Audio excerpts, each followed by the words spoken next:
Sherlock Holmes, आपने ये नाम तो ज़रूर सुना होगा। एक ब्रिलियंट माइंड वाला इंटेलिजेंट डिटेक्टिव। वैसे तो ये एक फिक्शनल कैरेक्टर है, पर फिक्शनल ही सही, शेरलॉक होम्स के कई किस्से हैं जो सस्पेंस, लॉजिक, थ्रिल और जासूसी से भरे होते हैं। एंड ट्रस्ट मी, हमारी ये मूवी एक्सप्लेनेशन में भी आपको ये सब मिलेगा। And all I need you all to just have a little bit of patience and you just need to sit back, relax and enjoy the movie. तो हमारी फिल्म की शुरुआत में शेरलॉक होम्स अपने पार्टनर जॉन वॉटसन और London police के साथ एक चर्च में एक औरत का मर्डर होने से रोकते हैं, जो मुजरिम के वश में थी, और मुजरिम को भी पकड़ लेते हैं जिसका नाम लॉर्ड ब्लैकवुड था और उसके ऊपर ऑलरेडी 5 औरतों के खून का इल्ज़ाम था। फिर पुलिस ब्लैकवुड को जेल ले जाती है और कुछ ही दिन बाद ब्लैकवुड के फांसी का समय आ जाता है और अपनी आखिरी ख्वाहिश में ब्लैकवुड होम्स से मिलने की मांग करता है। शेरलॉक होम्स ब्लैकवुड से जेल में मिलने जाते हैं, जहां ब्लैकवुड बताता है कि तुम जितना सोच रहे हो ये प्लान उससे भी बड़ा है और मैं वापस लौट कर आऊँगा और 3 और लोगों की जान जाएगी और दुनिया मेरी मुट्ठी में होगी और तुम कुछ नहीं कर पाओगे। उसके बाद ब्लैकवुड को 5 मासूम औरतों के कत्ल, छटने की कोशिश और ब्लैक मैजिक प्रैक्टिस करने की वजह से फांसी पर चढ़ा दिया जाता है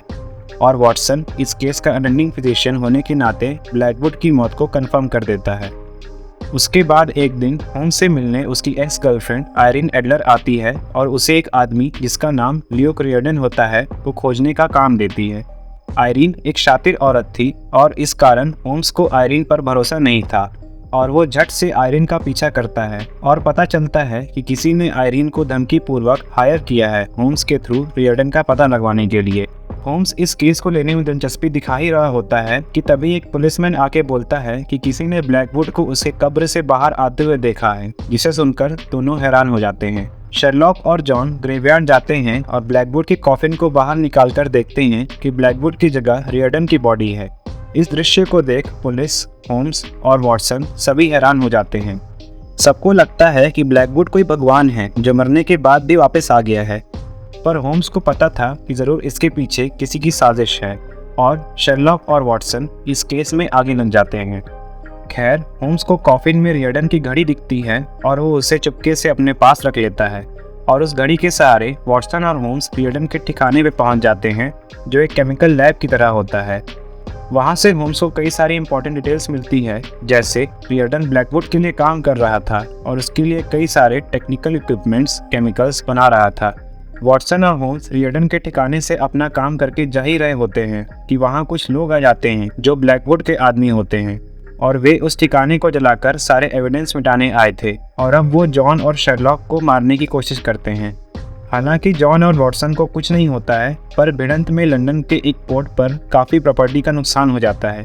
जिस कारण जॉन और होम्स को एक लोकल जेल में डाल दिया जाता है और वो अटैकर्स भाग निकलने में कामयाब हो जाते हैं। पर कुछ ही देर बाद उन दोनों की बेल हो जाती है और शेरलॉक को उनकी बेल करवाने वालों के पास ले जाया जाता है, जहां उनकी मुलाकात chief justice sir Thomas, ambassador Standish और होम सेक्रेटरी लॉर्ड कावर्ड से होती है। ये सभी एक टेम्पल ऑफ 4 ऑर्डर्स नामक ग्रुप, जो खुद को मैजिकल बताता था और लंदन की भलाई के लिए कार्यरत था, के मेंबर्स थे और उनका कहना था कि ब्लैकवुड की शक्तियाँ बढ़ती ही जा रही हैं और उसका मौत से वापस आना तो सिर्फ एक छोटा सा नमूना था। वो एक ऐसी फौज बनाने वाला है जो संसार की सूरत बदल देगी और उसकी सारी शक्तियों का स्रोत इस किताब में है, जो लॉर्ड थॉमस शेरलॉक को दे देते हैं और ब्लैकवुड को रोकने की मांग करते हैं। शेरलॉक होम्स तो इस काम में पहले से ही लगे हुए थे, तो वो ब्लैकवुड को रोकने के लिए मान जाते हैं। फिर ब्लैकवुड अचानक से लॉर्ड थॉमस के बाथरूम में आ जाता है जब वे नहा रहे होते हैं और उन्हें रहस्यमय तरीके से मार देता है। लॉर्ड थॉमस रियर्डन के बाद ब्लैकवुड के दूसरे शिकार थे और ब्लैकवुड अपनी फांसी से पहले होम्स से किए गए वादे पर खड़ा उतर रहा था। अगले दिन पुलिस और होम्स क्राइम सीन पर इन्वेस्टिगेट करने आते हैं और होम्स को वहां खोजबीन कर एक सीक्रेट रूम मिलता है, जो पूरी तरह से काला जादू करने वाली जगह जैसा था, जिससे शेरलॉक होम्स को कुछ सबूत मिलते हैं और वे उन्हें रख लेते हैं। सर थॉमस की मरने की वजह से Lord coward temple of 4 orders की एक मीटिंग बुलाता है, जहां एम्बेसडर स्टैंडिश बारिश में भीगते हुए पहुंचते हैं और लॉर्ड कावर्ड से पूछते हैं कि तुमने ये मीटिंग क्यों बुलाई है, जिस पर कावर्ड कहता है कि सर थॉमस मारे गए हैं और जैसा लॉर्ड ब्लैकवुड ने कहा था ठीक वैसा ही हो रहा है, इसलिए मैं लॉर्ड ब्लैकवुड को पंथ के प्रमुख के रूप में नॉमिनेट करता हूँ। कावर्ड का बदला स्वभाव देख स्टैंडिश हैरान हो जाता है और ब्लैकवुड की प्रमुखता को इनकार करता है और उसे गोली से मारने की कोशिश करता है, जिसमें वो खुद ही आग का शिकार हो जाता है। इसे देख वहाँ बैठे सभी सदस्य इसे ब्लैकवुड का किया तरह समझते हैं और उसके साथ हो जाते हैं। फिर ब्लैकवुड वहाँ बैठे सभी लोगों को उनके समर्थन में आने की खुशी में जाम पिलाता है और कावर्ड को बोलता है कि यह पुलिस को भी अपने साथ जोड़ो, क्योंकि वो होम सेक्रेटरी था। फिर होम्स और वॉटसन उन पे हमला करने वाले में से एक की बॉडी को एनालाइज करते हैं, जिसमें पता चलता है कि वो एक फैक्ट्री वर्कर है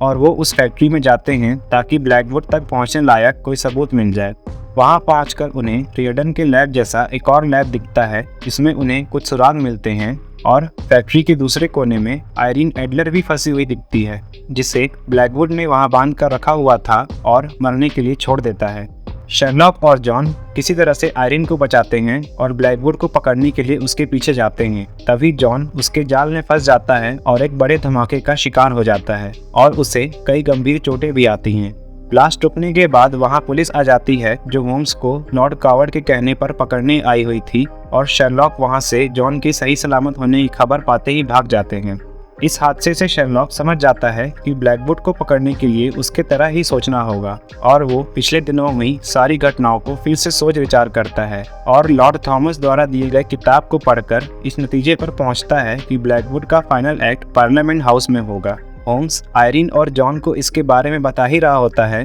तभी वहाँ पुलिस आ जाती है और शर्लॉक वॉटसन को कुछ इंस्ट्रक्शंस को फॉलो करने के लिए कहकर खुद गिरफ्तार हो जाता है और पुलिस उसे कावर्ड के पास ले जाते हैं, जहां कावर्ड होम्स को मारने की कोशिश करता है। होम्स को ये तो मालूम था कि ब्लैकवुड अपना फाइनल एक्ट पार्लियामेंट हाउस में करेगा, लेकिन वो क्या, कैसे और कहां होगा ये नहीं पता था और इसकी जानकारी होम्स को कावर्ड से अपनी जान बचाते वक्त मिल जाती है, जब वो उसका पुराना गंदा कोट देखता है जिससे पार्लियामेंट के नीचे की सीवेज की बू आ रही थी और जान बचाते हुए होम्स खिड़की से नीचे थेम्स नदी में कूद जाता है, जहां वॉटसन इंस्ट्रक्शंस के मुताबिक उसका इंतजार कर रहा था। फिर होम्स, वॉटसन और आयरीन पार्लियामेंट हाउस के नीचे वाले सीवर्स में पहुंचते हैं, जहां वो एक केमिकल मशीन देखते हैं जो साइनाइड को एयर फॉर्म में कर ऊपर असेंबली हॉल में डिस्चार्ज कर सकता था, जिससे वहां मौजूद सभी लोग मारे जाएंगे सिवाय उनके जो टेम्पल ऑफ फोर ऑर्डर्स के मेंबर्स हैं, क्योंकि ब्लैकवुड ने उन्हें अनजान रख जाम के प्याले में एंटीडोट पिलाया था, जिसे हमने कुछ देर पहले देखा था। इससे पूरे दुनिया में ये साबित हो जाता कि जो लोग लॉर्ड ब्लैकवुड के समर्थन में हैं वो केवल जीवित रहेंगे और बाकियों का खात्मा हो जाएगा और लॉर्ड ब्लैकवुड का खौफ और बढ़ेगा। यहाँ से हमें मूवी में धीरे धीरे लॉर्ड ब्लैकवुड की सच्चाई पता चलने लगती है। फिर शर्लॉक, वॉटसन और आयरीन ऐसा होने नहीं देते हैं और वो मशीन का एक मेन कंपोनेंट जिसमें केमिकल सॉलिड फॉर्म में था को निकाल लेते हैं, जिससे मशीन यूजलेस हो जाती है। फिर आयरीन उस कंपोनेंट को लेकर भाग जाती है और ब्लैकवुड अपने कारनामे में फेल होकर ये समझ जाता है कि ये शर्लॉक होम्स का किया धरा है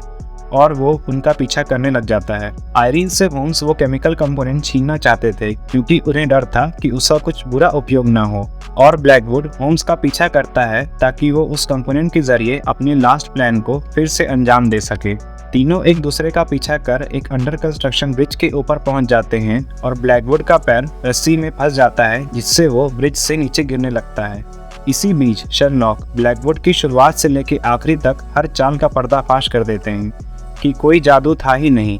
उसका पकड़ा जाना पहले से ही प्लान था और बाकी चीजें सिर्फ चालबाजी की चालें थीं कि कैसे उसने जेल के गार्ड को रिश्वत खिलाई ताकि वो उसके वश में आने का नाटक करे, कि कैसे उसने रिश्वत और कमर में एक बेल्ट के सहारे अपनी फांसी को फेक किया,